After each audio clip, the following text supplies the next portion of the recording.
अस्सलामुअलैकुम। Lecture 29 result से पहले आखिरी लेक्चर है। अल्लाह आप लोगों को कामयाब करे और लेक्चर 30 में आप खुशी खुशी मिलें। अच्छा जी, कल वाला सवाल ज़रा फटाफट पूरा करें। सोल्यूशन तो मिल गया था ना कि नहीं? सोल्यूशन मिल गया था ना आखिरी वाले सवाल का? Yes yes. अच्छा चलें, सही था। चलें जी, क्वेश्चन नंबर। अच्छा, ये मसला मुझे ना FAR 1 में भी आया है। ये जो मसला अभी आ रहा है, बोली जा रही हैं कुड़ियाँ ख़ास तौर पे। हाथ खड़ा करें वो बच्चे जो घर जा रहे हैं, आज प्लान है उनका। सही से बताएं, सही से। ओके गुड, मतलब हाथ खड़े रखें जब तक मैं कहूँ ना, नीचे नहीं करने हाथ। हाइब्रिड वाले भी हाथ। अब ये वो सारे बच्चे हैं जो एक्साइटेड हैं इस वक्त, तो बोले जा रहे हैं फजूल की, ईरान की, तुरान की सारी बातें करी जा रहे हैं। बड़ा मसला आया मुझे FAR 1 में, तो मैंने उनको 15 मिनट ज़्यादा पढ़ाया क्योंकि उन्होंने बहुत टाइम मेरा ज़ाया किया। और सर अदनान भी क्लास में आ गए, सर भी मेरे साथ ही आ गए थे उस वक्त। तो देख लें अगर ऐसा कुछ हो गया आपके साथ तो मुनासिब नहीं है। पहले ही क्लास जो है वो 15 मिनट लेट शुरू कर रहा हूँ मैं, तो अब 1 घंटा 10 मिनट की क्लास है तकरीबन इफ़ेक्टिवली। तो मेहरबानी करके चुप करके बैठें, जैसे ही क्लास ख़त्म हो खुल के प्लानिंग करिएगा अपनी और गपशप लगाइएगा, ठीक है। क्वेश्चन 8 हम कर रहे थे, जिसको हमने पूरा करना था। प्रॉफिट स्टेटमेंट हमारी बनी गई थी, शुक्र है आज तस्वीर नहीं खींचनी पड़ी। इसमें रह क्या गया था, इसमें सिर्फ इसको कंप्लीट करना रह गया था, ठीक है। कॉस्ट ऑफ सेल हमने निकाल ली थी। कोई मसला इस सवाल में? टफ सवाल था, देखो ना आप, ये सुन रहे हो ना, मसला अब है ना, ये प्रॉब्लम तो है, ये मैंने बता दिया, ठीक है। ओके, नहीं करना उन्हें चुप आज मैं हाइब्रिड में भेज देना, मैंने खड़ा कर देना है इन बच्चों को, ठीक है। लेकिन वहाँ भी हाइब्रिड भी तो अब मसला ये है ना कि ये अलग नहीं है गर्ल्स का, तो मेहरबानी कर दो फिर, मैनू शर्म आएगी, मैं इतने क्लास इतनी क्लास सकता ना थानू। अच्छा जी, क्वेश्चन टफ था लेकिन समझ आ गया था सारा। क्विकली ज़रा इसको देख लें। कंट्रीब्यूशन कितना निकाला था, जल्दी करो। हाँ, 1,4 और प्रॉफिट 20,100। अच्छा 320 है, 367404। अच्छा, अब मार्जिनल वाला हमारे पास आ चुका प्रॉफिट, एब्जॉर्प्शन वाला ऑलरेडी ये 20 का था ना, 38,900 गिवन था। रेकन्सिलिएशन बनानी थी, पार्ट C ये था, ठीक है। तो रेकन्सिलिएशन बना लेते हैं, तो बड़ा आसान काम है। दोनों प्रॉफिट्स, दोनों स्टॉक्स हमारे पास आ जाते हैं तो इजी काम होता है, ठीक है। तो प्रॉफिट एब्जॉर्प्शन वाला 38,900 रुपीज़ इन थाउजेंड्स। रिक्वायरमेंट है इसलिए लिख लें, मैं कर दूंगा यार क्लास के बाद, है कि निशानी दे के भेजनी है इसको, छुट्टियों में जा रहे हैं, पता नहीं वापस आए ना आए, जिंदा सलामत है। रिजल्ट है तुम्हारा? तुम्हारा भी है तो कोई बात नहीं, खैर अल्लाह अल्लाह चंगियाँ कर सी जी। आराम ना करना। डिफरेंस इन ओपनिंग स्टॉक, ठीक है, लेस डिफरेंस इन क्लोजिंग। इंशाल्लाह आप लोग कामयाबी होंगे, लेकिन दुआ कबूल होने की 3 शक्लें हैं। बेआईन ही वही मिले आपको जो आपने मांगा था, अच्छा जी, या अल्लाह की ज़ात अली को पता है कि हमारे लिए किस वक्त क्या बेहतर है। हमारे सामने वो बात नहीं होती, तो अल्लाह उससे बेहतर कोई चीज़ नेमुल बदल के तौर पे दें उसकी जगह पे, या सबसे खूबसूरत शक्ल उसको आखिरत के लिए अल्लाह ज़ख़ीरा कर दें। और जब क़यामत के दिन इंसान को पता लगेगा कि इस दुआ के जो दुनिया में कबूल नहीं हुई थी और यहाँ पे इकट्ठी हो गई थी, इतना अजर है, तो वो कहेगा कोई भी ना कबूल होती, क्योंकि वहाँ पे तो हमेशा रहना है ना। तो इसलिए कोई परेशानी की बात नहीं होती है। इंशाल्लाह पहली बात यह, अल्लाह आप सबको कामयाब ही करेगा। लेकिन जो एक ट्रेंड चल रहा है, स्ट्रेस हो रही है, पता नहीं डिप्रेशन में चले गए हैं भैया, क्या मुसीबत है यार, दुनिया का ज़िंदगी का एंड तो नहीं हो गया। डिप्रेशन तो इसका होना चाहिए कि एक बार मर गए तो चांस भी दूसरा कोई नहीं है, उसका कोई डिप्रेशन कोई नहीं है। तो जो भी हो, अगर मेहनत की है तो इंशाल्लाह कामयाब भी होगे। नहीं तो जिसको पता है कि वो नहीं पास होगा, उसको पता है, तो सिर्फ 1.5 महीने 1.25 महीने से खुद को तसल्ली दे के चल रहा है, ठीक है। बाकी इंशाल्लाह जो 50-50 वाले होते हैं ना, वो नॉर्मली जो जेन्युइन 50-50 वाले होते हैं, जिनका वाकई जिनको नहीं समझ लग रही होती कि पता नहीं क्या बनेगा, नॉर्मली वो पास ही होते हैं। ठीक है, तो अब तकरीबन 40% के आसपास रिजल्ट होता है सीएमए का, तो इंशाल्लाह 100 में से 40 पास होंगे तो आप उनमें हो सकते हैं। लेकिन आप तो सीएमए का पेपर नहीं, ओह आपका FAR 1 का है, ओह उसका तो तकरीबन कोई 25, वैसे तो 25 से भी नीचे रहा है, अल्लाह करे कोई इंप्रूवमेंट आई हो, 30 के आसपास चला जाए, तो 100 में से 30 अगर पास हो रहे हैं तो आप क्यों नहीं उन 30 में से हो सकते। करें दुआ, होंगे इंशाल्लाह। बाकी परेशान बिल्कुल नहीं होना, ठीक है। और अगर खुदा ना खास्ता कोई मिस हैप हो, 3 दिए थे 2 निकल जाएं, उस पर शुक्र करें, जो एक नहीं निकला उसमें अपनी गलती ढूंढें और आगे बढ़ें। जब तक खुद को गलत नहीं समझेंगे हम, तो कभी भी कामयाब नहीं होंगे। सबसे बड़े मुजरिम वो हैं जो गलती नहीं समझते, नहीं, इससे भी ऊपर की कहानी है। तकरीबन कोई हर सेशन में एक दो बच्चे ऐसे ज़रूर आते हैं जो कहते हैं सर वो घर पे तो कैफ पूरा हो गया है, लेकिन अभी हमारे सिर्फ PRC के बाद कैफ के 2 ही पेपर पास हैं। पेपर पास नहीं हुआ, घर पे पास कराते रहे। सबसे बड़े मुजरिम ये हैं, एक तो झूठ बोल रहे, अल्लाह के नबी सल्लल्लाहु अलैहि वसल्लम फरमाया मुसलमान झूठा नहीं हो सकता, दूसरा उनकी पासिंग के चांसेस भी फिर कोई नहीं है, वो फिर ऐसे के ऐसे ही रह जाते हैं। तो असल तो यही है, मैं भी आपको बताता होता हूँ अक्सर कि CA की फील्ड है, मेरे भी पर्चे फेल हुए थे पढ़ते हुए, लेकिन उसका काम ये होता था यार अच्छा ये गलतियाँ की हैं, अगली बार के पर्चों के साथ उसको मिला के, तो 3 देने थे तो 4 दे दिए, चारों पास करने पड़ते हैं, फिर मेहनत करनी पड़ती है। ठीक है, तो ज़िंदगी का एंड नहीं है। मैं इसलिए कह रहा हूँ कि आजकल बड़ा रवाज चल पड़ा है, हर तरफ से प्रेशर, हर तरफ से, घर से, बाहर से, अपने आप से नहीं प्रेशर लेना होता, कोई मसला नहीं है। इंशाल्लाह पहली बात तो है अल्लाह आपको कामयाब ही करेंगे, ठीक है। अगर यहाँ ना सही तो इस दुआ से वहाँ पे हो जाएंगे। ओके, अच्छा जी, सॉरी, असल में इस वक्त ज़रा ये क्रिटिकल टाइम होता है बच्चों के लिए, ठीक है। वो खामखा जो है हमारे लिए क्या, हमारे लिए तो, मेरे लिए तो उस्ताद हूँ ना, पेपर वाला दिन क्रिटिकल है। जब मैं एक बार पेपर देख लेता हूँ उसके बाद मैं रिलैक्स हूँ कि जो आया वो पढ़ा हुआ था। बाकी रिज़ल्ट तो बहुत सारे फैक्टर्स और भी होते हैं ना, बच्चे ने खुद कैसा पढ़ा, आखिरी महीने में क्या किया, बीमार हो गया, घर पे कोई मसला हो गया, परेशानी हो गई, हंड्रेड्स ऑफ फैक्टर्स इन्वॉल्व होते हैं, ठीक है। तो वो फिर स्ट्रेस का टाइम मेरा नहीं आपका है, लेकिन आप लोगों के स्ट्रेस का मसला ये है कि फिर उस पर जो रिएक्शन बच्चे कर देते हैं अक्सर बिल्कुल समझ से बाहर है। दुनिया कोई असल समझ लिया और फिर उसके ऊपर इस तरह के मतलब हरकतें कर रहे होते हैं जो ऐसे बंदा सुनता देखता है, बिल्कुल मुनासिब नहीं है, ठीक है। तो इंशाल्लाह आप लोगों को अल्लाह कामयाबी करेंगे, और अगर कोई गड़बड़ हो तो कोई बात नहीं है, हर चीज़ के लिए अल्लाह ने कोई वक्त तय किया होता है, और असल में तो गलती अपनी होती है, हाँ, और उसको देखकर अगली बार के लिए सही करेंगे, ठीक है। ओके, बाकी इंशाल्लाह आप पास हो जाएंगे अल्लाह ने चाहा तो। अब मेरी दुआ है, मैं तो चाहता हूँ सारे बच्चे पास हो जाए। अच्छा, पता है ये वालिद आपका या आपका उस्ताद, ये 2 लोग ऐसे होते हैं जो हमेशा आपको आगे जाता देख के खुश होते हैं, अपने से भी आगे जाता देख खुश होते हैं, ठीक है ना। तो इसलिए मैं तो ये चाहता हूँ कि सारे पास हों, लेकिन आप लोग खुद ही नहीं चाहते। ओपनिंग 31,000 है, चलें जी, अब 10 मिनट तो इसमें लग गए, अब 1 घंटा पढ़ने का रह गया, तो इसलिए आप बिल्कुल चुप रहें, ठीक है। मैंने रिज़ल्ट इसलिए याद कर, शोखे हो रहे हैं सारे, चुप करके बैठे हैं, रिज़ल्ट भी आ रहा है, अल्लाह की तरफ मुतवज्जे रहे, हम उसी से पढ़ें जी। 31,000 है, और 31,000 है ओपनिंग। अच्छा पहले क्लोजिंग देखना है, 36,000, तो फिर इधर से 19,104, तो 36 माइनस 19,100। वैसे आपने कर लिया होना है, लेकिन मैं ज़रा तसल्ली कर रहा हूँ, बस इंपॉर्टेंट क्वेश्चन है ना, ज़रा पूरा सोल्यूशन आपके सामने हो। कोई ऐसे होते हैं जिन्होंने पूरा करना ही नहीं और आखिरी दिन बैठ के शायद याद ही ना आ रहा उनको करना। 896 माइनस, ये तो ओपनिंग था ना, क्लोजिंग था। अच्छा, तो पहले आपने ओपनिंग क्यों नहीं करने दिया मुझे। 31 माइनस 16 300।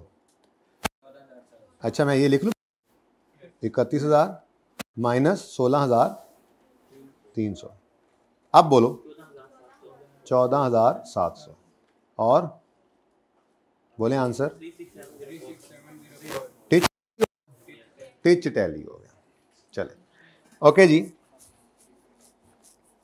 तो ये 3 पार्ट्स ही थे। मार्जिनल एब्जॉर्प्शन का चैप्टर आपका हो गया ख़त्म। मैं पिछले चैप्टर का भी भूल गया था, सिर्फ उसकी तस्वीर निकालना, और जाहिर है इसका भी अब देखो किस वक्त निकालता हूँ तस्वीर, लेकिन आपको तस्वीर यहाँ से खींचने के लिए अभी दिखाऊंगा सवाल। अब आपके पास तीसरा चैप्टर ऐसा हो गया है, आप किसी भी वक्त बैठ के रिवाइज कर सकते हैं। एक सिटिंग में करें, इसके लिए कुछ सवाल कम करने पड़ेंगे, तो वो कम वाले सवाल अब मैं ढूंढता हूँ, ठीक है। बाकी ये ज़हन रखिए प्लीज़ कि आपको नोट कर लेना चाहिए इसको। ज़रूरी नहीं है कि तस्वीर नहीं आई, सर जब तस्वीरें भेजेंगे तब हम रिवीजन शुरू करेंगे, क्या मतलब, दिखा दो दिया जाता है।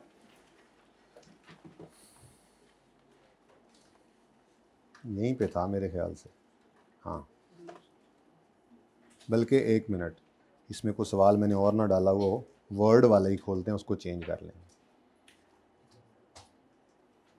पिछले अटैम्प्ट का ये देखें ज़रा, आपके पास ये सारे सवाल आपने किए हुए हैं, यानी कि मार्जिनल एब्जॉर्प्शन की रिवीजन आपने जब भी करनी है, बस एक रीसेंट अटैम्प्ट का सवाल रहता है, वो मैंने अभी इसलिए रख लिया है, उसमें कॉन्सेप्चुअली मसला कोई नहीं है, लेकिन उसके अंदर ना बहुत ज़्यादा इंक्रीज डिक्रीज वाला चक्कर उसने डाला हुआ था। यानी कि जो पिछले साल से डेटा निकालना है बजट के लिए, डायरेक्ट मटेरियल को इतने % बढ़ाओ, लेबर को इतने % कम करो, या ये बढ़ाओ, ये कम करो, ये बढ़ाओ, ये काम ना आप बहुत ज़्यादा अल्हम्दुलिल्लाह एक्सपर्ट हो जाते हैं जब आप स्टैंडर्ड कॉस्टिंग का चैप्टर कर लेते हैं। बीच में किसी वक्त खुद करवा दूं अलग बात है, नहीं तो उस चैप्टर के बाद किसी भी वक्त सरप्राइजिंगली आपके टेस्ट में भी आ सकता है, ऐसी कोई बात नहीं। वैसे मैं लास्ट अटैम्प्ट को नॉर्मली करता आखिरी क्लास में ही हूँ, लेकिन ये कुछ टॉपिक्स ऐसे हैं ना जो वन ऑफ आने वाले, यानी कि एक आधी दफ़ा आए फिर ना आए, तो वो मैं ड्यूरिंग सेशन ही करवा देता हूँ। रिवीजन की क्लास के अंदर नॉर्मली उसकी रिवीजन पर नहीं करवा रहा होता, जो मुझे लगता है कि कोई ज़रूरत नहीं है, ऐसे चैप्टर्स भी होते हैं ना, ठीक है। वैसे मैं नॉर्मली करवाता हूँ रिसेंट अटैम्प्ट को एंड पे जाके, ठीक है। तो इसलिए जब कभी आपने मार्जिनल एब्जॉर्प्शन की रिवीजन करनी होगी तो बस ये 4 सवाल है, ठीक है। इसकी पिक्चर ले ली आप लोगों ने, बोलो। अब 3 चैप्टर्स हो चुके हैं। तो क्वेश्चन नंबर देख लें, इसका कौन सा है, फ्रांसिस्को का 8 है, 7 है, नंबरिंग सही करा दें मुझे। अच्छा, ये मैंने इस तरह से लिखा हुआ है, चलें तो अच्छी बात है। फिर आपका क्वेश्चन नंबर कौन सा है, 5, 6, सुभान अल्लाह, ये तो बड़ा आसान हो गया काम है। क्वेश्चन 5, 6, 7 और 8, ठीक है जी। चलो यार मैंने पढ़ा लेने दो यार, पहले पता है अब 1 घंटा बचा है जी। ये बहुत ज़रूरी तस्वीर होती है, मुझे भी मैंने रखा होता है ये, साथ साथ में देख रहा होता हूँ, ठीक है। अच्छा, ये ज़रूरी तस्वीर होती है, इंशाल्लाह पूरा रिवीजन प्लान तो आपको मिलेगा ही, लेकिन ये साथ साथ देना इसलिए ज़रूरी है कि ये एंड पे नहीं करनी रिवीजन। अब जैसे 4 दिन है, संडे 3 दिन है, आज का जो गुजर गया, संडे मंडे ट्यूसडे, इसमें से आपने संडे वाले दिन रिज़ल्ट को बुलाने के लिए पढ़ना है ताकि रिज़ल्ट ज़हन में ना हो, पढ़ाई चल रही हो। मंडे वाले दिन रिज़ल्ट आ गया, चलो 1 दिन आपने ले लेना है, खुशी मनानी है अल्लाह करे, तो उसके लिए 1 दिन ले लेना है। और फिर मंडे को आपने ट्यूसडे को आपने जो कामयाब हुए वो इस जज्बे से कि आगे भी कामयाब होना है, फिर पढ़ना है, और जो रह गए वो इस जज्बे से पढ़ेंगे कि इस बार मैंने अपनी कमियां दूर करनी है। तो ये तीनों टॉपिक्स आपने रिवाइज करने हैं, लेकिन जो और पेपर पढ़ रहे हैं वो भी, ठीक है। तो आपने 3 तो टॉपिक्स हैं, FOH, ABC और मार्जिनल एब्जॉर्प्शन, ठीक है, लेकिन एक सिटिंग में। अब ये 4 सवाल हैं, ये मैक्सिमम भी आपका 1.5 घंटा लेंगे अगर आप मोबाइल लेस होकर पढ़ें, ठीक है। मोबाइल देखेंगे तो कभी कोई जो है वो दोस्त मैसेज कर रहा होगा, कभी कोई कॉल कर रहा होगा, उससे बेहतर है उसको साइड पे रखें और अपना काम करें, ठीक है। ऐसे ही FOH का चैप्टर करेंगे, थोड़ा काम हुआ है लेकिन ये करके आएंगे रिजल्ट के बाद, ये बिल्कुल तैयार होगा। फिर आप जो टारगेट कॉस्टिंग है ना, सिर्फ 3 दिन का टॉपिक है मैक्सिमम, उसके बाद फिर चौथा लेक्चर हमारा होगा रेलेवेंट कॉस्टिंग का, उसके बाद फिर कुछ वो पीछे मुड़कर देखने का मौका नहीं मिलेगा। तो ये क्वेश्चन इसलिए ज़रूरी है कि जब कभी वीकेंड आए कोई पुराना एक टॉपिक उठा के आपने करते रहना है, CMA पास करना है, तो उसके लिए ये ज़रूरी है। ओके, चले जी। वैसे तो मैंने FIR 1 को भी रिवीजन के लिए दे दिया कुछ सामान, FIR 2 के लिए देखते हैं, कोई नहीं दिया उनको भी वैसे। चलें जी। अच्छा जी, अब ये आखिरी सवाल भी था, इसमें कोई मसला किसी को आया हो तो बता दें। किसी को कोई मसला आया है तो डिस्कस कर देता हूँ। कितने बच्चों ने अटैम्प्ट किया है? ओके, सोल्यूशन मिला था? कोई मसला? किसको सोल्यूशन नहीं मिला? कोई मसला नहीं है, देख लो, बाद में कोई ये ना क्लेम लेकर आ जाए कि नहीं इस सवाल में ये मसला था, सर ने मुझे कराया नहीं था। सर ने तो सवाल ही पूरे नहीं करवाए थे। चला जाऊँ आगे, टेस्ट डिस्कस कर लेता हूँ, वरना फिर इस पर 10 मिनट लग ही जाने। पता है आपको, जब बात शुरू करें तो चले। अब टेस्ट की डिस्कशन में मैं समझता हूँ ज़्यादा इम्पोर्टेंट सवाल टेस्ट 2 वाला था। टेस्ट 3 जो कि ताज़ा हुआ इसलिए टॉपिक भी चल रहा है, इसको मैं अभी छोड़ देता हूँ, ये ज़रा ज़्यादा बेहतर है टेस्ट 2। अब टेस्ट 1 का वो जो फ्राई लिमिटेड वाला कौन सा सवाल था, वो तो हमारे सिलेबस का सवाल ही नहीं है, लेकिन पता नहीं क्यों हर बच्चा कही जा रहा है क्वेश्चन 1 क्वेश्चन 1 क्वेश्चन 1। मैं वो भी लेके आया हूँ, वो भी करा दूंगा इंशाल्लाह, ठीक है। हाँ तो वही मैन्युफैक्चरिंग अकाउंट सिलेबस में तो नहीं है ना, लेकिन कोई नहीं, मैं करा देता हूँ। तो पहले फिर वैसे तो मैंने तरतीब में टेस्ट 1 लगाया था, ये वाला सवाल आप कहते हैं पता नहीं इसको क्या, कुछ है नहीं इसमें, लेकिन कोई बात नहीं, कर लेंगे। फिलहाल मेरा दिल है टेस्ट नंबर 2 करते हैं।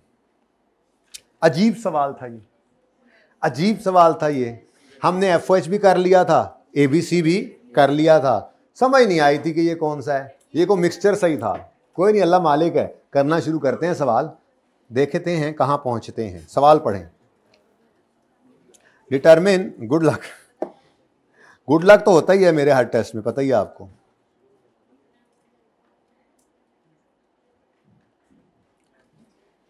Determine the factory overhead cost per unit of product alpha, bravo and Charlie. पहली बात क्या पता चली कि ये product wise factory overhead cost per unit चाह रहे हैं, ठीक है। OAR चाह रहे हैं, पर यूनिट चाह रहे हैं, और प्रोडक्ट वाइज चाह रहे हैं। अच्छा, अब वैसे तो सीखा ये हुआ था कि डिपार्टमेंट वाइज कॉस्ट गिवन होगी, मतलब डिपार्टमेंट वाइज एलोकेशन की बेसिस होंगी, तो डिपार्टमेंट वाइज कॉस्ट निकालेंगे, फिर उनको प्रोडक्ट वाइज करेंगे, फिर उसको डिवाइड करेंगे यूनिट से, पर यूनिट OAR आएगा। लेकिन इस सवाल के अंदर डेटा ऐसा नहीं था कि डिपार्टमेंट वाइज जाएँ, बल्कि देख लेते हैं, पढ़ते हैं। मुझे भी भूल गया ना, काफ़ी पुराना टेस्ट है, उस वक्त जब देखा था तो जहन में था, ठीक है। अच्छा है, ज़रा रिवीजन मेरी तरफ से भी। Using single factory overhead rate based on, अच्छा यानी OAR निकालना है लेबर आवर्स की बेस पे, पर लेबर आवर निकलेगा, और फिर उसको पर यूनिट करना है। तो अगर तो लेबर आवर डिफरेंट होंगे तो फिर यानी कि एक यूनिट पर एक लेबर आवर लगता है, फिर तो वही रेट बन गया, नहीं होगा तो मल्टीप्लाई करना पड़ेगा। सी आगे बढ़ते हैं। उसके बाद कहता है कि रिकैलकुलेट करें factory overhead cost per unit for each product by allocating individual expenses on the basis of specific utilization of, यानी एक्टिविटी बेस्ड भी है, और लिस्ट डाउन करें 2 merits of ABC। Merits demerits देखे थे ना, एडवांटेजेस डिसएडवांटेजेस, तो थ्योरी भी आ जाया करती है। वाह जी वाह, बड़ा कमाल हो गया ये तो। इसका सलूशन आपको मिला था, इसका भी सलूशन मिलना तो चाहिए था। ये C पार्ट, एक में ये 1 मार्क, 2 मार्क्स का था, 1 का था। 1 मिनट यार, 1 मिनट यार। टोटल 15 है, तो उसमें 2 मेरिट्स का के 2 मेरिट्स के आधा आधा नंबर, यानी 1 नंबर था टोटल, ठीक है। तो ये 4 सिर्फ आपके लिए लिख दिए गए हैं कि आपने जो पसंद आए वो लिख लेना था, यानी कि कोई से 2 लिखने थे। तो ये एक्स्ट्रा चीज़ें लिखी होती हैं, IQ भी अपने सोल्यूशन में 3-4 चीज़ें डाल देता है, मतलब एहतियातन ज़्यादा लिख देता है कि जिस बच्चे ने इसमें से जो भी लिखा होगा वो आ जाएगा, कोई से 2 लिखने थे, ठीक है। अच्छा,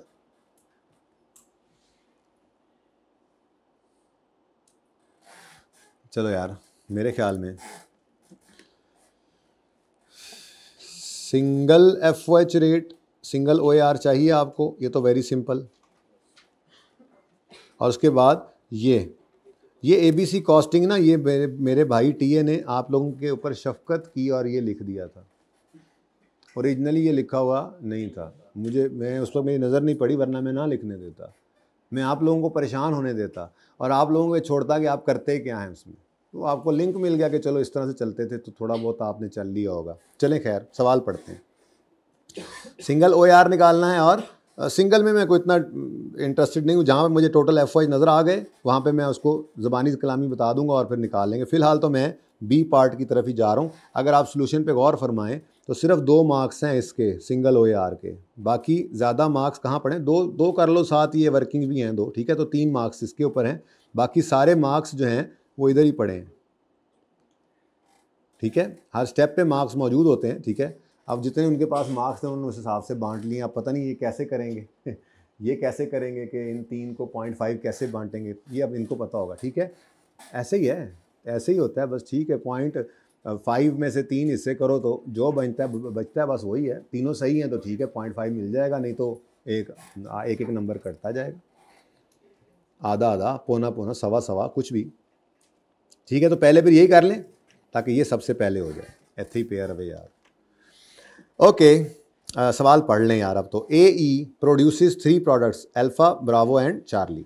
the management has some reservations on the method of costing because junior cost accountant currently calculates single absorption rate by using actual data. अच्छा, एक्चुअल डेटा को यूज़ करके सिंगल रेट निकालता है, यानी कि उन्होंने तो वो तो बिल्कुल ही किसी और पासे टुर रहा है जी ऐसी अकाउंटिंग पढ़ी सी। इसीलिए शायद उसने ये पार्ट में क्या कहा है कि आप OAR निकालो, ठीक है, using single overhead rate based on direct labour. तो OAR तो स्टार्ट में बजट्स को यूज़ करके इस निकाला जाता है ना, वो एक्चुअल पे कर रहा है तो पता नहीं क्या कर रहा है, हमें उससे क्या, हमने तो अपनी रिक्वायरमेंट पूरी करनी है।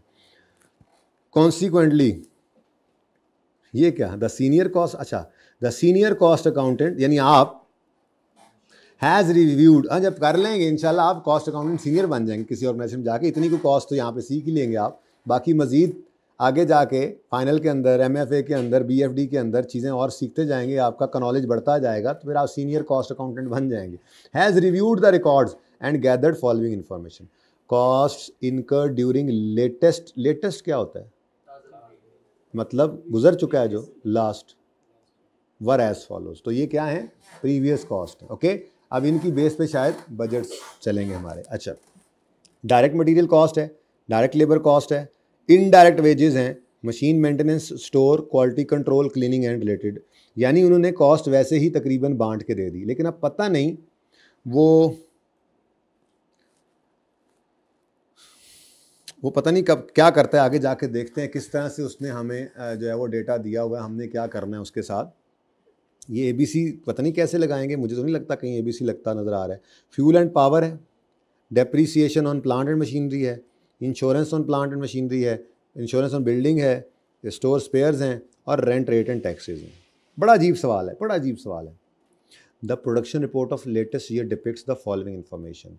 Production, direct labour hours, machine hours, per unit है, लेकिन पर यूनिट सब ठीक है, ये टोटल है, यूनिट्स में टोटल है, और ये सब per unit per unit per unit चल रहा है। ठीक है, इंस्पेक्शन आवर्स, इंस्पेक्शन आवर्स दिए हुए हैं, machine hours, direct labour hours और यूनिट्स। ठीक है, अभी तक भी मुझे कोई लग नहीं रहा पता ABC कैसे लगेगा। ABC ऐसे थोड़ा ही लगता है, इन्होंने पता नहीं क्यों ये ABC लिखा है, ये शायद इनसे गलती हुई है, क्योंकि असल सवाल में मैंने लिख कर नहीं दिया हुआ। एनीवेज, जैसे आपने सवाल किया है वैसे ही आंसर वैसे ही होना है इंशाल्लाह, देखेंगे आप, क्योंकि जो समझ आती है वही आती है जो मुझे आ रही है।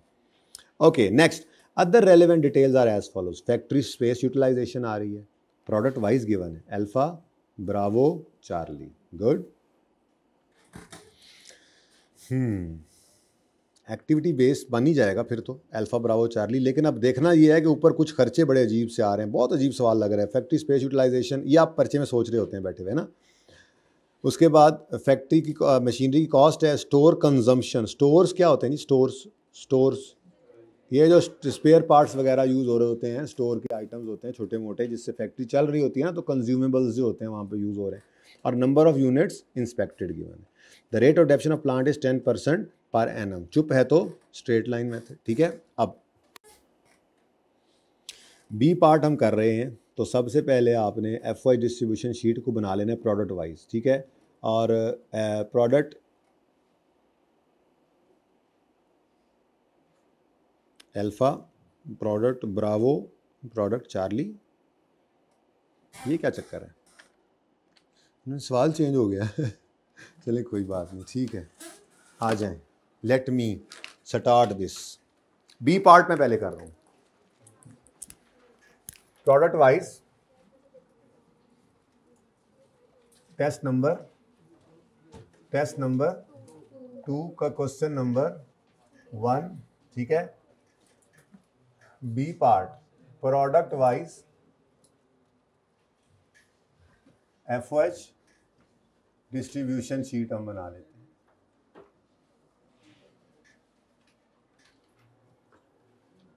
जी, FH की कॉस्ट हुआ करती है बोलो। ये इसको हम कॉस्ट पूल कहते थे, कॉस्ट पूल हो गया। उसके बाद ड्राइवर्स, कॉस्ट ड्राइवर लिखें। उसके बाद आपने यहाँ पर FOH कॉस्ट पर ड्राइवर निकालनी होती थी, वही पर, चलो वही लिख लो यार। एक्टिविटी वाइज FOH रेट आ गया, और उसके बाद अल्फा ब्रावो चार्ली। ठीक है,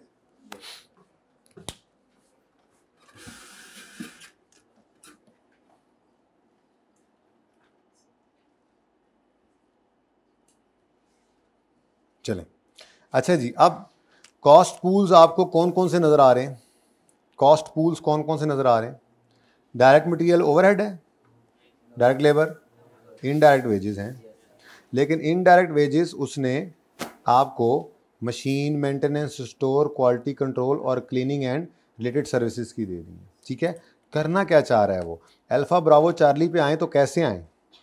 उसने कहा जी इनडायरेक्ट वेजेस तो अच्छा अलग अलग ही लेकर चलना पड़ा, यानी कि थोड़ा सा मतलब डिफरेंट बन रहा है सवाल। कॉस्ट पूल उसने जैसे बनाए हुए हैं ज़बरदस्ती वही लेकर चल रहे हैं।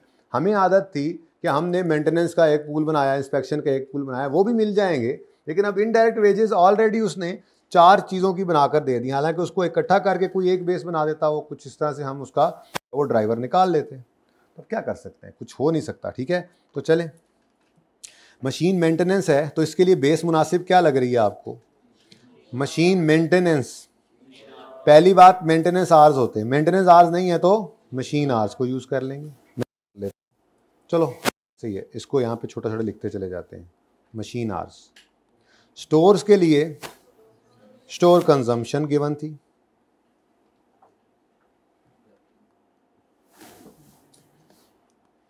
Consumption. Next quality control. Quality control inspection. सबसे पहली मुनासिब बेस क्या सिखाई थी? नंबर ऑफ इंस्पेक्शन आवर्स मिल जाए, नहीं तो नंबर ऑफ इंस्पेक्शंस मिल जाए। यूनिट्स को यूज करके हम अगला काम करते होते थे। ठीक है, तो यहां पर अलग अलग हैं। यूनिट्स इंस्पेक्ट हुए 600, और का एक यूनिट इंस्पेक्ट होने पर लगते हैं 2 इंस्पेक्शन आवर्स। तो इंस्पेक्शन आवर्स कितने बने? 1200। Working working working. ठीक है, फिर उसके बाद number of units into 3, number of units into 4। तो बहरहाल क्वालिटी कंट्रोल के लिए हमें बेस क्या बनाना है जी? इंस्पेक्शन आवर्स को। यहीं पे कर लेते हैं यार, कौन जाए, थोड़ा माफ़ भी कर दो। हाँ, पहली क्लास में थोड़ा बेहतर हूँ। पहले मैं बच्चे कहते छुट्टी कर लेते हैं, मैंने कहा नहीं, चार्जर आप लोग ही हैं, आपको देख के आहिस्ता आहिस्ता गाड़ी गर्म होती चली जाएगी। Okay, quality control, inspection hours, आगे बढ़ें। Cleaning and related services, number of units, stores consumption, cost of machinery, नहीं, सफाई सुथराई के लिए भी एरिया ही होता है। ठीक है, तो फैक्ट्री स्पेस यूटिलाइजेशन की बेस पर आपने इसको बांट लेना। ठीक है, स्पेस परसेंटेज में दी हुई है, अच्छी बात है, ज़्यादा आसान होता है परसेंटेज में दे दे तो। फ्यूल एंड पावर के लिए क्या करें जी? बोलें।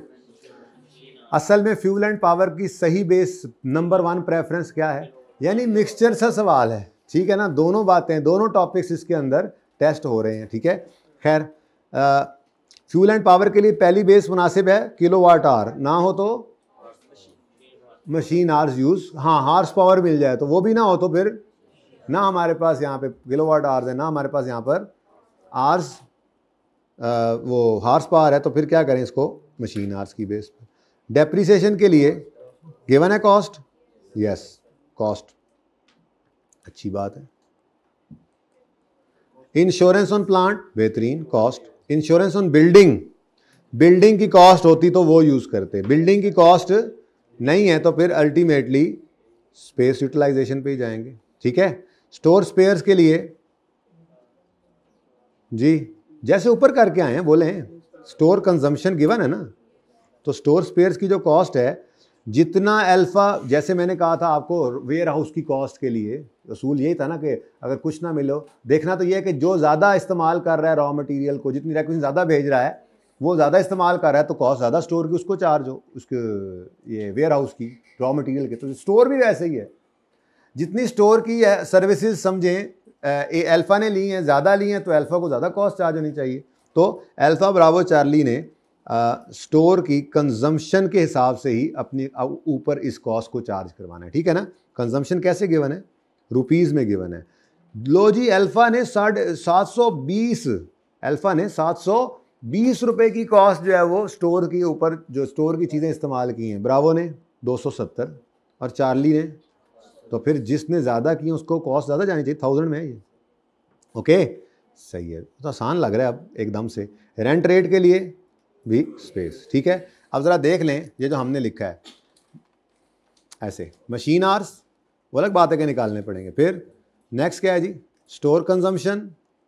नेक्स्ट क्या है जी, इंस्पेक्शन आवर्स, ठीक है। क्लीनिंग सर्विसेज के लिए space utilization. Fuel and power के लिए मजबूरन machine hour. Depreciation of machinery के लिए cost. Insurance on plant and machinery के लिए, अच्छा ये अलग अलग थी, बिल्डिंग की अलग थी, डेफिनेशन अलग थी। ओके, ये मैंने देखा ही नहीं, ठीक है, बिल्कुल सही है। बिल्डिंग की डेफिनेशन के लिए फ्लोर स्पेस मजबूरी है, और प्लांट की तो कॉस्ट हम ले लेंगे। इंश्योरेंस के लिए कॉस्ट, बिल्डिंग इंश्योरेंस के लिए स्पेस। स्टोर कंजम्पशन, स्टोर, अच्छा स्टोर की खुद कंज्यूम होने की कॉस्ट जो है, कंजम्पशन ही उसकी बेस है, तो कंजम्पशन ही तो नीचे गिवन है, ये कंजम्पशन ही तो गिवन थी, इसका टोटल क्या बनता है 1800, वही ऊपर गिवन, ठीक है।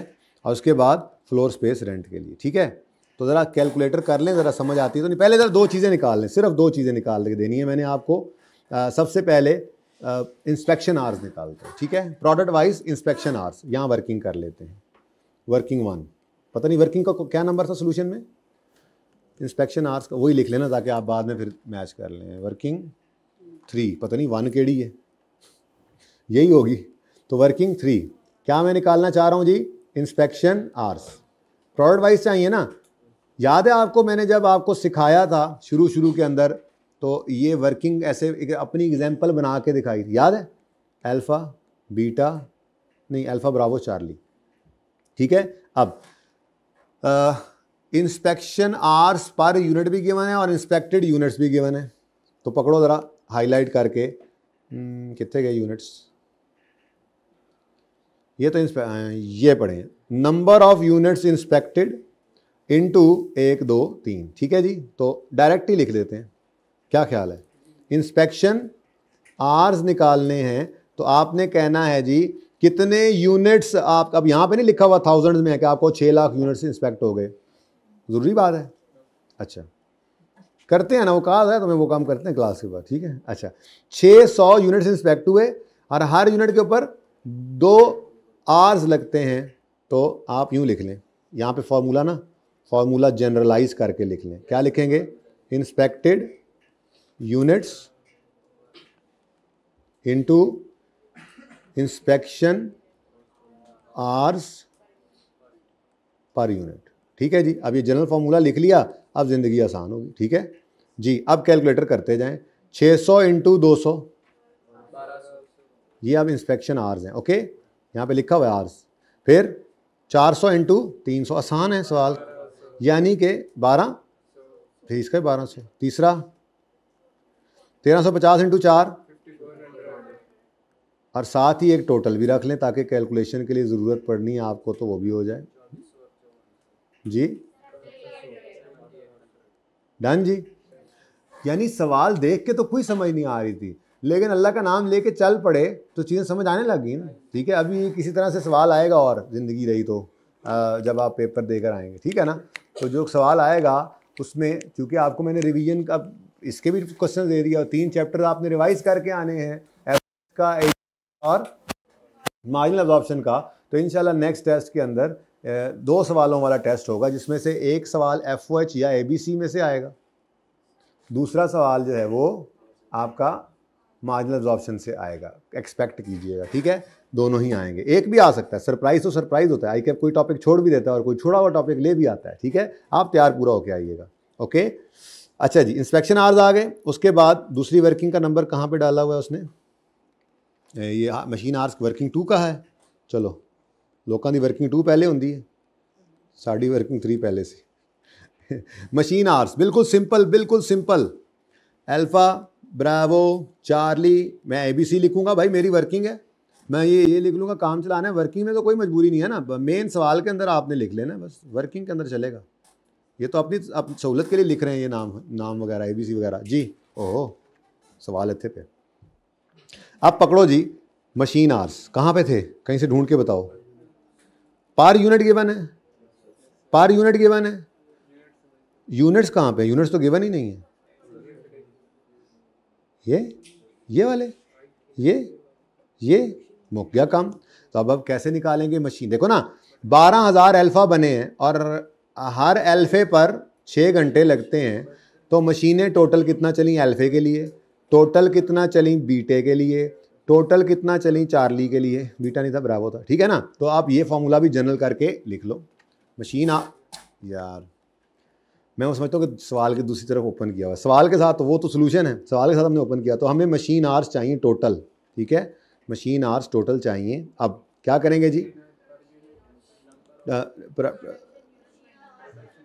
चलो ऐसे लिख लो, production units, total production units, total production into, अच्छा यूनिट्स भी लिख लो, into machine hours per unit, okay जी। अब कैलकुलेटर आपके पास हो, मैं फिर जा रहा सी, ये 2 येलोज हैं, ये वाला और इधर से ये वाला, ठीक है। तो 12,000 इंटू 6, पूरा लिखना है, पूरा लिखना है, 72,000। Next 20,000 into 8, 160,000। किसी ने 1 लाख बोला, अच्छा 1,60,000 बोलने लगे थे, या गलती हुई कोई। 20,000 ब्रावो बने और 8 आवर्स लगते हैं एक ब्रावो पे, ओके। इतना बोरिंग काम होता है। अब देखो आप, नींदें आ रही हैं आप लोगों को। 45 इंटू 10, अगर आप लिखना चाहें तो यूँ 1000 में भी लिख सकते हैं, यहाँ पर 1000 में लिख लें तो फिर आपका काम हो जाएगा। पहला क्या था, 72, 160, 450, 650, 82, ओके। ये 2 वर्किंग्स हो गई। और कौन सी वर्किंग उन्होंने की हुई है, फ्लोर स्पेस तो अवेलेबल है, पता नहीं क्यों है, कैपिटल कॉस्ट भी अवेलेबल है, क्या ख्याल है, कैपिटल कॉस्ट भी गिवन है और फ्लोर स्पेस भी गिवन है, ओके डन। परसेंटेज है तो क्या हुआ, परसेंटेज तो क्या हुआ। चलें शुरू करें काम, चले। अब 1 बाय 1 खर्चों को उठाना शुरू कर दो। और मेरा मशवरा क्या है, जब आपने वो FOH कॉस्ट, मैं नहीं जा रहा उधर, जो कॉलम सोल्यूशन बना हुआ था, मैं कहा पागलों की तरह मैं लिखता रहा हूँ, फिर सोल्यूशन नज़र आ गया ना कि वो भी आया पड़ा, डाउनलोड किया हुआ था। जो कॉस्ट पहली वाली का कॉलम होता है ना, वो जहाँ पे आप कॉस्ट पूल लिख के आगे टोटल लिख लेना। मेरा मशवरा है, टोटल नहीं लिखते थे लेकिन लिख लेना। उसकी वजह क्या है, कहीं पे उसने टोटल नहीं किया हुआ कॉस्ट का ना, तो हम उसको बांटने के लिए तो वैसे ही लिख रहे होंगे, बांटना तो उसी तरह से पड़ रहा है हमें, ठीक है। लेकिन आपको ए पार्ट के लिए टोटल FOH की कॉस्ट चाहिए भी सही, जिसको टोटल मशीन आर से डिवाइड करके आपने OAR निकालना है सिंगल वाला, तो इसी कॉलम में डाल देंगे। सोल्यूशन में शायद डला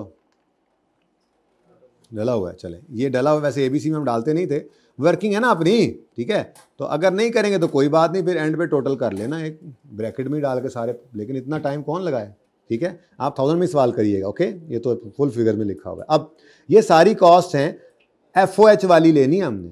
कौन सी कॉस्ट लेनी है, FOH की कॉस्ट। ऊपर वाली 2 कोई नहीं है, ये सारी हैं बाकी, ठीक है। अब 1 बाय 1 शुरू हो जाएं।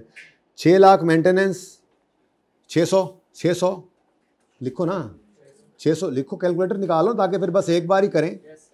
600 डिवाइडेड बाय 682, 682 डिवाइड कर लिया। अब ये क्या आ गया, पर मशीन आर इंटू 72, 63.34, फिर वो वापस करो जो पर यूनिट पर मशीन आ रहा हुआ था इंटू 160 140.76 पॉइंट्स में ना भी लिखें तो चलेगा, फिर इंटू 450। मेरा तो नहीं ख्याल कि कोई डिस्कशन वाली बात अब इसमें रही है, ठीक है। तो ये तो ऐसे रेपिटेशन चलती रहेगी, अगला सवाल कर लेंगे, कोई और कर लेंगे, ठीक है। बहरहाल फिर भी देखते जाते हैं, कोई और चीज़ हो तो।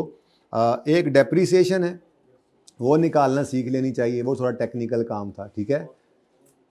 देख लेते हैं, फिर भी नज़र तो नहीं ना आ रही थी, डेप्रीसिएशन निकली भी नहीं थी, नीचे उसने रेट दिया, तो सवाल में अगर रेट दे रहा है तो मतलब डेप्रीसिएशन आपको निकालनी पड़ेगी। डेप्रीसिएशन भी है तो सही ना, एफओएच तो है ना, ठीक है। ऐसे ही भाई सारे खर्चे बढ़ते जाएंगे, स्टोर कंजम्पशन की बेस पे इनडायरेक्ट लेबर, ये इनडायरेक्ट वेजेस बढ़ गई, ऐसे ही ये सारे बढ़ गए। कोई मसला इनमें लगता है नज़र आ रहा है आपको? सिर्फ 2 वर्किंग्स थी जो मैंने आपको करवा दी, इन्हीं की बेस पर चलना था, ठीक है, ओके। अब डेप्रीसिएशन कैसे निकालें? वो कहता है rate of plant and machinery, depreciation की plant machinery, rate of depreciation of for plant and machinery is, अच्छा तो डेप्रीसिएशन 1560 टोटल थी। अब मसला क्या था, उसने ना डेप्शन on plant and machinery and building भी किया हुआ था। और अगला मसला क्या है, प्लांट एंड मशीनरी की बेस है मशीन आर्स मुनासिब, और बिल्डिंग की बेस तो मशीन आर नहीं हो सकती, उसकी डेप्शन की बेस तो फ्लोर यूटिलाइजेशन है, तो बेस भी अलग अलग है, सारे पे मशीन आर कैसे लगा लें, ठीक है। मुसीबत ऊपर से क्या है कि मशीन की कॉस्ट अवेलेबल है, बिल्डिंग की कॉस्ट अवेलेबल नहीं है, वरना टोटल कर के कुछ कर लेते। अब क्या हल है इसका? पर्चे में क्या सोचा? बस यही एक टेक्निकल पॉइंट था, वर्किंग तो बहुत आसान थी, वो तो पहले ही प्रैक्टिस की हुई थी। क्या सोचा? 1-2 नंबर जाने दें, वो कोशिश तो करनी थी। इसका बड़ा आसान हल था, उसने हमें टोटल डेप्रीसिएशन दी हुई है, आपने प्लांट एंड मशीनरी की कॉस्ट और रेट गिवन है, उसकी निकाल लेनी थी, टोटल में से माइनस करना था, तो बिल्डिंग की अलग और प्लांट की अलग, बिल्डिंग वाली फ्लोर की बेस से बांटनी थी, प्लांट वाली चलो ये कर लें, आसान था ना, बस आपको ये पता नहीं था कि आसान है, ठीक है। अब वर्किंग कौन सी करें यार, वर्किंग 4 कर लें, पता नहीं उन्होंने क्या नंबर लगाया हुआ है, मैं चाहती मार लूँ, टोटल मशीन और 4 ही है ना, चलो जी, वर्किंग नंबर 4। अब डेप्रीसिएशन की वर्किंग है, किस डेप्शन की है वो हम कर लेंगे भाई, बस फिलहाल अपने समझने के लिए लिख दिया डेप्रीसिएशन। अब मैं प्रोडक्ट वाइज नहीं करता, अगर कर जाऊंगा यहीं पे तो फिर तो वैसे ऊपर ही चला जाएगा वो, ठीक है, लेकिन फिलहाल नहीं, डेप्शन टोटल डेप्रीसिएशन कितनी गिवन है, ये टोटल के नीचे लिख रहा हूं, बल्कि यहां टोटल दोबारा लिखता हूं, दरमियान में कुछ नहीं करना, ये टोटल फिर बांटना है हमने जाकर, ये बांटना है हमने जाकर, बिल्डिंग वाला फ्लोर की बेस पे, प्लांट वाला मशीन आर की बेस पे, ये पॉइंट था बस इस सवाल में, ठीक है। तो टोटल डेप्शन कितनी गिवन है? 1560। Are you sure? ओके। हम क्या निकाल लें इसमें से अगर हम लेस कर दें depreciation of plant and machinery. अब इधर देखो जरा, चुप है तो मुसीबत में ना डालना खुद को, स्ट्रेट लाइन मेथड अज्यूम करो, पहली बात। दूसरी बात, कॉस्ट ऑफ मशीनरी भी आपने टोटल कर लेनी है, 6000 जमा 4000 जमा 3000, अलग अलग क्यों निकालें, कितना बनता है? 13000 पूरा। अच्छा ये मैं कहूँगा यहाँ पे क्योंकि है नहीं तो इस तरह लिख लेते हैं, कितना जी, कितना कितना था बोलो, नहीं कितना 6000 4000 3000, ये 1000 में है ना ऑलरेडी। अब ये टोटल कॉस्ट आ गई, ये लिखना था ना, वरना एग्जामिनर को कैसे पता लगता कि 13000 कहाँ से निकालना है, ठीक है, डिवाइडेड बाय, नहीं वो तो रेट गिवन है ना, बेहतरीन हो गया, बेहतरीन हो तो आसानी है उल्टा, ठीक है। टोटल करने की कोई ज़रूरत नहीं, मुझे कोई ज़रूरत नहीं टोटल करने, क्यों करूँ टोटल, पर्चे में क्यों करूँ टोटल, कैलकुलेटर पे हो गया ना टोटल 13000 इंटू 10%, कितना आया? अब 1300 डेप्रीसिएशन अगर प्लांट एंड मशीनरी की है तो 260 जो है वो डेप्रीसिएशन ऑफ बिल्डिंग। अब इतनी सी वर्किंग थी, depreciation of, total depreciation of buildings, ठीक है जी। हाँ भैया अब आपको कॉस्ट मिल गई, अब इस 1300 को आपने बांटना, यही रेफर कर देना, वर्किंग 4 डेप्रीसिएशन, 1300 को बांटना है मशीन आर्स की बेस पर और 260 को बांटना है स्पेस की, फ्लोर एरिया की बेस, ठीक है। चेक करते हैं ज़रा, 1300 को डिवाइड करो, ये ऊपर ही मशीन आर पड़े हैं, 1300 को डिवाइड करो 682 से, कोई एक सही हो जाए तो सही है ना, फिर आगे फिर पिक कर लेंगे। करो 1300 डिवाइड बाय 682, जो भी आया है। कॉस्ट गिवन है, कॉस्ट पे कर लो, सॉरी वो मेरी याद नहीं रहा था ना, होती तो फिर तो मशीन आ रही था ना। ठीक है चलो, कॉस्ट 1300 और इधर कॉस्ट गिवन है जो 13,000 आपने कर ली है टोटल। ठीक है अच्छा जी, तो 1300 डिवाइडेड बाय 13,000 कर लिया, आंसर आ गया। अब उसको मल्टीप्लाई करो 6,000 से,